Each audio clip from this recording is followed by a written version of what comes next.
Michel. Récemment, on a vu Michel Bouquet en un Mitterrand plus vrai que nature, dans un film de Guédiguian, vraiment troublant. Et pourtant, depuis des décennies, c'est au théâtre que le comédien a donné sa vie, et c'est vraiment pas une formule. Un personnage mystérieux que ce Michel Bouquet, très secret, qui sera l'avare tout bientôt à Bruxelles sur scène, et que je vais tenter de sonder. Vous permettez que je vous enlève votre mari? Bien sûr. C'est que pour un petit moment, mais on a des choses à se dire. Alors, on est dans le restaurant du Vaudeville, ici, il y a un ravissant petit théâtre derrière. Tout à l'heure. Tout à fait. Mais vous avez déjà joué, en tout cas, aux Galeries, au Théâtre des Galeries, qui n'est pas loin. Ouais. C'est un endroit que vous connaissez bien, alors les Galeries Royales. Très bien, oui. Ma femme aussi connaît très bien. Parce bah oui, comédienne.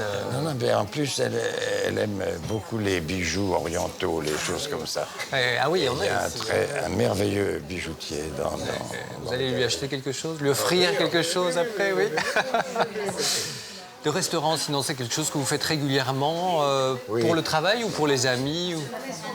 Non, c'est plutôt pour le travail. Oui. Et puis on est souvent en tournée. Vous savez, moi, je suis souvent en tournée. J'ai fait des tournées toute ma vie. Moi. Oui, parce que vous avez vraiment privilégié le théâtre. C'est en 45. En 45. J'ai joué au Théâtre Molière. Le rendez-vous de 110 d'Anouilh. Et c'est là que j'ai rencontré Anouilh pour la première fois, car André Barsac qui avait mis la pièce en scène. Anouilh n'avait pas pu venir aux répétitions. Et tout ça. Donc Barsac lui avait dit venez donc voir ce jeune acteur qui débute, Et alors, il est venu et on s'est vu après à l'hôtel Métropole, où je descends toujours. Et puis, à l'hôtel Métropole, il m'a dit, écoutez, si vous voulez, l'année prochaine, je crée une nouvelle pièce qui s'appelle Roméo Jeannette. Oui. Avec Suzanne Flon, Maria Cazares et Jean Villard. Si vous voulez... vous pouvez en être, vous pouvez en être le quatrième personnage, le rôle d'un petit bâtard. Et c'était un rôle très beau, un très beau rôle. Et alors, donc, j'étais ravi. Et donc, mon souvenir de Bruxelles est lié à vos débuts, quelque part. Les débuts, quelque part, oui. Alors, vous racontez beaucoup que... pour bien travailler un personnage, parce que chaque comédien a sa méthode, les Américains ont la leur. Mais vous dites, moi j'ai besoin de dialoguer avec le personnage. Alors je me demandais, qu'est-ce qu'il vous racontait Harpagon pendant que vous prépariez ce personnage, peut-être pour la première version déjà que vous allez jouer il y a quelques années. Je ne dialogue pas vraiment avec le personnage, ce serait un petit peu, comment dirais-je... Oui, au bord de la folie, Non, schizophrénique. Je me renseigne beaucoup. Et j'ai lu un livre de Roger Duchesne sur Molière, qui est magnifique, qui est un livre extraordinaire. Et dans ce livre, il raconte les péripéties différentes, évidemment, de la vie de Molière, et entre autres, la création de l'avare. Et elle est liée à une période de sa vie très, très, très amère. Je crois que c'est la 4e avant qu'il ne meure qu'il écrit en écrivant l'avare. Et c'était une époque où il était séparé d'Armande. Il venait de se séparer d'Armande et il avait de très mauvaises nouvelles de sa santé. Et il habitait la petite maison d'Auteuil. Il avait quitté l'appartement de Paris et il était dans la petite maison d'Auteuil. Et il était très, très morose, très sombre. Et vous, ce qui vous a intéressé dans cette pièce, c'était de remettre vraiment l'argent au cœur, puisque vous dites que voilà, cette pièce est moderne, mais elle est d'autant plus moderne que l'argent est l'obsession généralisée aujourd'hui, et c'est vraiment ça que vous avez voulu refaire avec cette version, je dirais. Oui, c'est-à-dire que l'argent est devenu comme... Oui. Oui, bonjour. Je vais bien un petit peu... je vais prendre un petit peu de viande, un petit peu d'entrecôte avec un petit peu de pommes de terre. Haricots. Vous la désirez comment? Saignante? Saignante. Pour vous, moi, je vais prendre, j'ai vu, il y a une salade belgo. C'est ça, avec crevettes et œufs rouges, voilà, c'est bien ça. Parfait. Je vous remercie. Merci. Oui. Donc c'est ça, oui, donc l'argent... Oui, l'argent est... Maintenant, dans notre époque, il est devenu une espèce de dieu invisible. Tout le monde sait qu'il a tant d'argent quelque part, mais ce sont des chiffres, ce sont des nombres. Ce n'est plus de l'or, ce n'est plus de l'argent. C'est virtuel, presque. C'est virtuel. Et donc, cet écroulement de l'argent peut se produire à tout moment. Alors, l'argent prend une espèce de force sur l'individu, même sur Harpagon, une force de mythe. C'est une sorte comment dirais-je, ça peut être très bénéfique et ça peut être tout à coup très, très maléfique. Il y a une force supérieure, en tout cas, à ce que veut, à ce que souhaite l'individu. Et c'est ça qui est intéressant dans la part. Ce qui fait que la pièce a une toute autre résonance dans l'esprit du spectateur. Parce qu'il faut bien se rendre compte que le spectateur vient au théâtre pour jouer et non pas pour voir jouer quelqu'un. Donc, il se met à la place de la personne.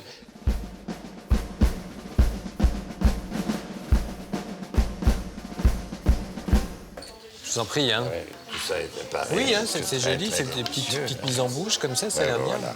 Mais bon appétit. Oui, vous aussi. Très bon. Très bon. Alors, quand il s'agit de personnages ayant existé, comment ça se passe? Je pense évidemment à ce Mitterrand que vous avez incarné de façon magistrale, enfin très troublante. Je sais qu'au début, vous n'étiez pas très intéressé par Mitterrand et votre femme vous disait souvent mais il mérite mieux que ce que tu n'imagines. Vous avez beaucoup lu et finalement, vous vous êtes rendu compte qu'en fait, vous avez même défendu, entre guillemets, un peu sa période Vichy, enfin défendu en disant, mais enfin, avec quoi on vient Je suis parti du principe, avec Guédiguian, mon metteur en scène, et avec Roberto Berta, qui était au cadre et à la lumière, on s'est dit, il vaut mieux faire une sorte d'hommage, une sorte on appelait ça, dans le temps, un tombeau. Un tombeau. Plusieurs poètes de l'époque se réunissaient et disaient, on va faire un poème pour le monarque qui disparaît. Et on appelait ça un tombeau. Et bien, on va essayer de faire ça au cinéma. Bon, je suis parti du principe que, à partir du moment où Mitterrand avait 16 ans, 17 ans, il a dû se dire un jour je serai président de la République. C'est une vocation, c'est quelque chose de grave, de terrifiant, d'important. Enfin. Et le moment où il était, cet enfant qui a dit, ce jeune adolescent qui a dit je serai un jour président, c'est ce personnage-là que je veux saisir. Parce qu'après, il a été obligé d'abandonner ce Mitterrand-là pour devenir le Mitterrand de la politique, le Mitterrand des manigances, des responsabilités effrayantes, n'est-ce pas, qui font que la personne, se transforme petit à petit en l'homme politique pour être un homme politique tout à fait important. Mais quand vous lisez, c'est vraiment, on l'a dit à propos de ce film, que vous lui ressemblez, enfin non seulement physiquement, mais dans la voix, dans les inflexions, enfin qu'il y a une telle ressemblance, une telle proximité que ça... Il n'y a pas beaucoup de ressemblance, et aucune ressemblance. Non, mais enfin quand on vous voit, on voit Mitterrand. Enfin, ça a troublé certains de ses proches, d'ailleurs. C'est plutôt l'aura que je me suis appliqué. Un jour, j'étais chez le costumier, et qui est un tailleur, et qui a fait le manteau. Et quand j'ai mis le manteau, j'ai dit, je peux le jouer. Voilà. Vous voulez goûter un petit peu de foie gras, là? Il y a des... Mais, enfin... Ça a l'air... Oui, ce sont des noix de Saint-Jacques. Oui, merci. Mais... C'est très indéfinissable. Oui, c'est quelque chose qui prend, qui ne prend pas et qui... Oui. C'est très indéfinissable. Une chose, je me demandais, quand je pense à Michel Bouquet, moi je vois un acteur, un grand acteur, à la fois très discret, retenu, pudique, etc. Et quand vous voyez, aujourd'hui, parce que vous voyez quand même les couvertures des magazines, la surmédiatisation, la pipolisation, comme on dit, des acteurs, des comédiens, des comédiennes, etc.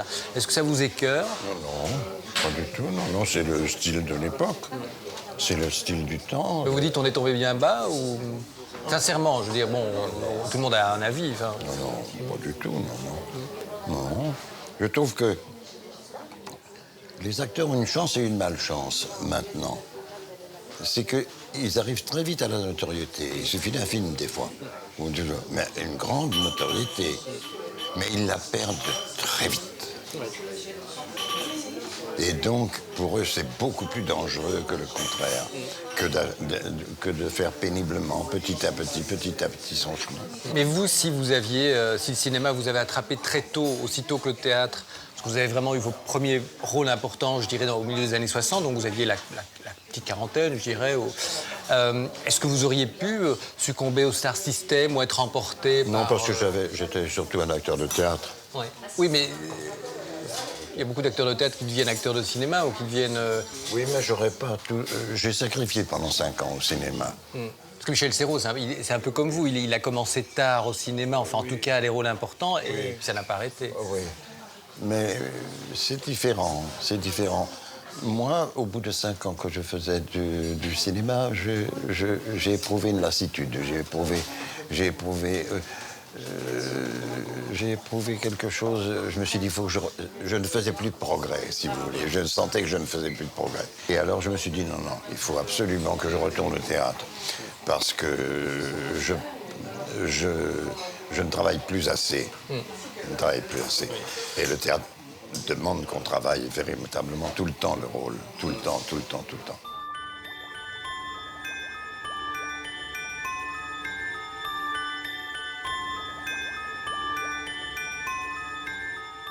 Dans un livre que Fabienne Pascaud vous avez consacré il y a quelques années, donc vos mémoires en quelque sorte, votre femme parle de vous un moment, et alors elle dit un jour on avait joué, c'était peut-être La Barre ou c'était une autre pièce de Molière, je ne sais plus, et comme c'était une salle où il y avait beaucoup d'enfants, j'avais essayé d'en remettre un peu pour les tenir, donc pour les faire rire, et à l'entracte, Michel est venu me voir en disant mais qu'est-ce que tu fais? Tu fais du boulevard, rentre dans ta loge et reviens près du personnage.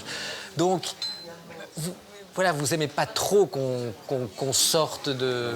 L'humour, c'est pas votre truc. Enfin, je veux dire, sur scène ou... Non, il s'agissait d'une création et j'étais très énervé parce que c'était la création d'avant la retraite de Thomas Bernhard. Et c'était une pièce très dangereuse et très difficile. C'est une pièce horriblement difficile. Et la première représentation avait eu lieu la veille. Et j'étais très énervé. Et le lendemain, en matinée, ça se passait d'ailleurs ici, à Louvain-la-Neuve. Le lendemain, c'est puisque c'est Delcamp qui en avait fait la mise en scène et c'est Delcamp qui en avait fait la production avec le théâtre de l'Atelier. Donc, ça s'était très bien passé la veille. Et en matinée, il me met une salle entière remplie d'enfants pour une pièce. De Thomas Bernhard, oui, c'est que... Oui, c'était...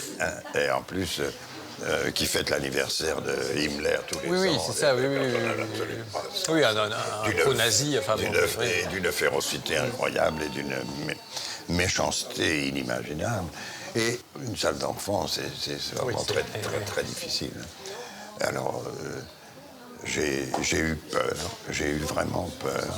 J'ai eu un trou, ma femme m'a soufflé, j'ai eu vraiment très peur. Et les enfants s'intéressaient, s'amusaient quand même. Et puis, tout à coup, j'ai eu peur. J'ai eu peur après le premier acte. J'ai dit, non, je crois qu'on en fait trop, je crois qu'on va trop vers le boulevard. Je crois qu'il faut vraiment resserrer les boulots. Et on s'est appliqué à le faire, et puis tout ça s'est très bien passé. Mais finalement, c'était comment dirais-je, une épreuve. Ouais. Mais c'est vrai que l'humour, c'est quelque chose qu'on vous a peu laissé l'occasion de pratiquer. Enfin, je veux dire, au cinéma ou au théâtre, enfin, sauf entre les lignes, évidemment, mais c'est quelque chose que vous sentez moins, ou c'est juste parce que l'occasion ne s'est jamais présentée? Non, c'est quand on me présente quelque chose qui me touche, un humour personnel que je peux avoir, j'y vais carrément. J'y vais carrément. J'ai joué les côtelettes. Oui, de billets. Oui, pour le coup, oui, c'est... Le comble de l'humour. Bien grinçant, bien caustique. Bien caustique et très fort. Non, si le personnage le demande. Ce n'est pas une question de personne, c'est une question d'obéir au personnage, de respecter l'auteur surtout. de respecter l'auteur. Si on me donne un texte de Blier, je vais devenir un personnage de Blier, forcément. C'est un humour, voilà, dans la subtilité. C'est pas la cage aux folles, si vous me permettez, c'est ça. Est-ce que vous auriez pu? Non, Non. J'aurais pas pu, parce que je n'en avais pas le talent. Tout Oh, mais ça, c'est de la coquetterie, ça, non? Non, non, pas du tout, j'en avais pas le talent. Alors si l'humour est très particulier, comme l'humour de Lavarre, qui est très particulier. Ou de Bertrand Blier, dont on parlait. De Bertrand Blier. Là, vous êtes alors preneur. là, je suis à l'aise, je peux le faire. Mais dans un humour comme celui de La Cage aux Folles, je ne pourrais pas, je n'y arriverai pas. Il faut qu'il y ait une dimension, si vous voulez, il faut qu'il y ait une dimension vers l'étrange. C'est ça. Et il faut qu'il y ait une dimension vers quelque chose de dangereux. Parmi les réalisateurs avec lesquels vous avez tourné, Chabrol ou Truffaut? Les deux, moi, je les Il y en a deux. peut-être. J'ai toujours Chabrol parce qu'il m'a fait plus tourner que François Truffaut. Et parmi les personnages, mais là on parle plus de comédiens, donc vraiment c'est aux citoyens, à Michel Bouquet, que je parle. Parmi les personnages politiques, est-ce que vous vous sentez plus proche de Gaulle ou de Mitterrand? Si on prend l'aspect politique, Ouais. purement politique, je dirais plutôt Mitterrand. Mais si on prend l'aspect de la grandeur politique, je dirais de Gaulle, incontestablement. Il a sauvé la France, il a sauvé le pays. Mais en 68, vous étiez plus proche de lui ou des jeunes dans la rue, même si vous aviez dépassé l'âge, je puis dire, mais enfin, de sensibilité? Moi, j'ai été au départ un peu 68ard. Ma femme le dira, elle le dira. J'étais un peu 68ard, mais j'ai très vite déchanté. Oui, Très vite. parce qu'ils sont tous rangés. Mais non, c'est pas pour ça. C'est parce qu'il y avait quelque chose d'irrationnel qui ne pouvait pas avoir de réalité vraiment importante. Est-ce que vous êtes plutôt donc un repas, si vous devez choisir entre boire un grand vin ou boire en fin de repas un vieux whisky, qu'est-ce qui vous ferait le plus plaisir? C'est le grand vin, Le sûrement. grand vin, oui. Je n'en bois plus depuis 25 ans. C'est vrai? Pourquoi vous Plus avez du tout, arrêté? plus du tout. C'est parce qu'il fallait. Parce que je l'aimais trop. Il y a un moment où, après votre premier mariage, je pense, hein, vous avez... c'est ça. Et donc vous avez pu couper net, comme ça. Ah oui, oui. Ça doit être dur. Non, pas tellement. Beaucoup moins que je ne le craignais. C'est vrai? Très bien. Même chose pour la fumée. Terminé. Oui, terminé. Bien. Et alors, dernière question de ce petit questionnaire, l'aile ou la cuisse. Vous avez le choix entre un petit déjeuner avec Fanny Ardant ou un goûter avec Catherine Deneuve. Qui vous choisissez? Ah oui, c'est un choix cornélien, comme on Oui, dit. oui, c'est un choix. J'aurais plutôt tendance à me sentir plus à l'aise, peut-être, avec Fanny Ardant. Parce que il émane d'elle quelque chose de doux, de profondément doux.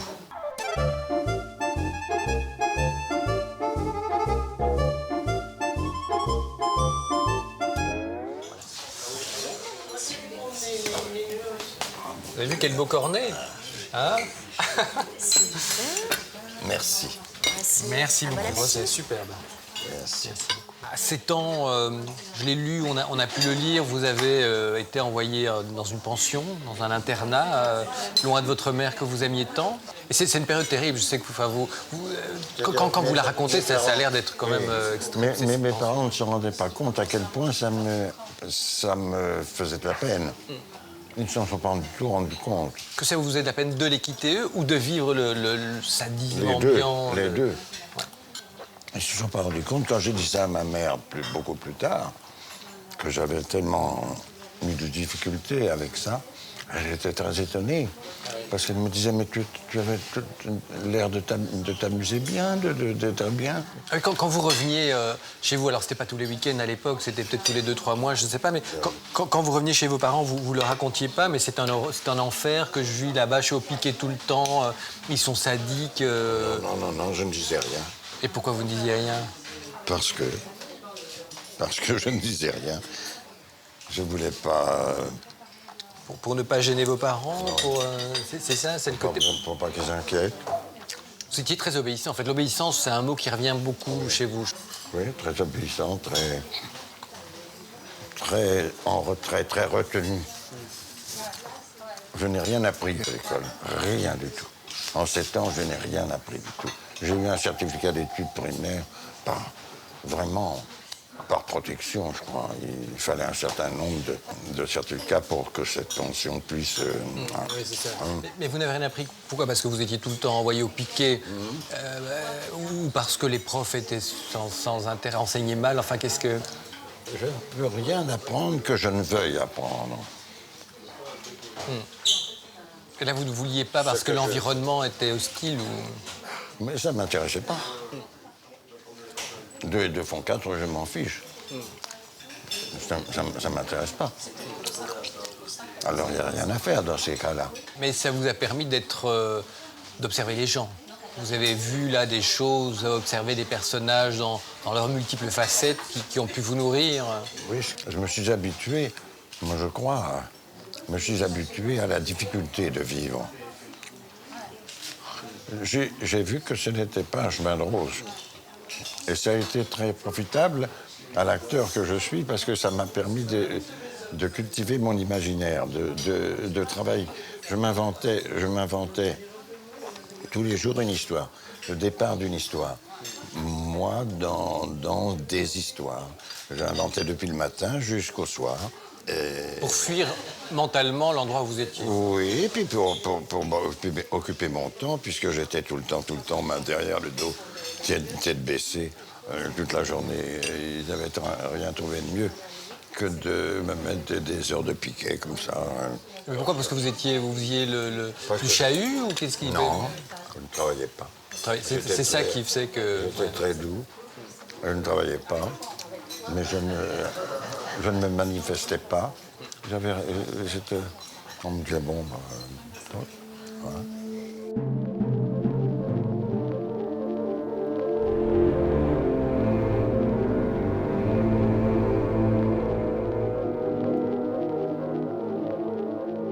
Si je vous demande quels sont dans tous les grands personnages de théâtre que vous avez rencontrés, qu'il s'agisse des auteurs, puisque vous avez eu la chance de rencontrer beaucoup d'auteurs ou les grands metteurs en scène.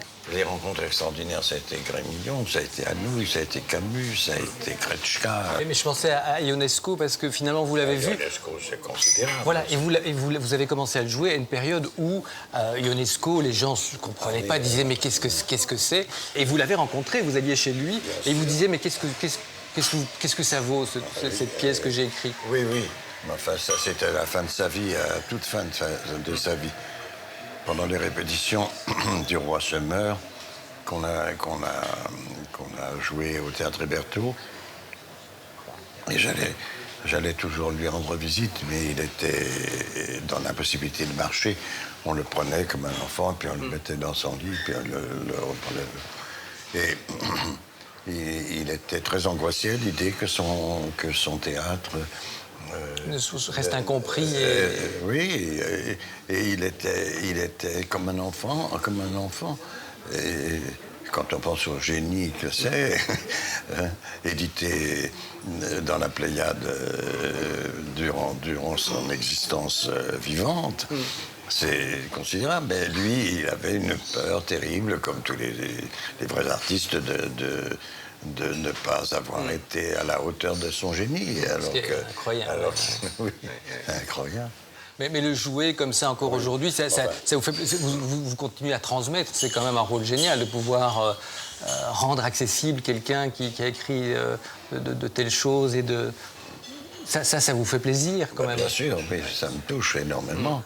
Et que les gens soient là pour... Ah oui, quand même. Mais la première chose que je demande, c'est est-ce que la salle est pleine? Ah oui, quand même. Oui. Ah oui. Oui, mais c'est le juge. C'est le juge de paix. C'est pas de savoir si c'est accepté par celui-ci ou par celui-là, mais est-ce que la salle est pleine? Elle est pleine. Bon. C'est vrai que si la salle n'est pas pleine, ça me fait de la peine. ça me touche. Mais pour vous, parce que vous dites que ça va être difficile de jouer dans ces conditions-là, ou pour l'auteur, toujours ce souci de l'auteur de ce que... Non, pour savoir si on a fait un travail qui fait qu'une presse parlée dit aux gens, allez-y. Que le bouche à oreille a fonctionné. C'est le seul juge que je trouve vraiment très compétent. Et là, vous pensez déjà à un autre spectacle après l'Avare? Il y a déjà des choses sur le feu? Oui, bien sûr. Qui sont... Je vais peut-être jouer à Monterland. Ah oui? C'est que lequel? J'aime beaucoup Monterland. Le Cardinal. Ah oui. Oui. Donc ça, c'est voilà, c'est sans cesse des projets. Avec Juliette, mon épouse. Juliette Carré, oui. On va jouer ça. Avec qui vous êtes dans l'Avare, elle est Frosine. Exactement, oui. Magnifique Frosine. Une Frosine moldavienne. D'autre part, ouais. Écoutez, merci beaucoup et voilà, je serai dans la salle de l'Avare. Merci. Merci. Et vous me direz ce que vous en pensez. Bien sûr, puisque le public est seul juge et que je ne suis pas critique théâtrale, donc...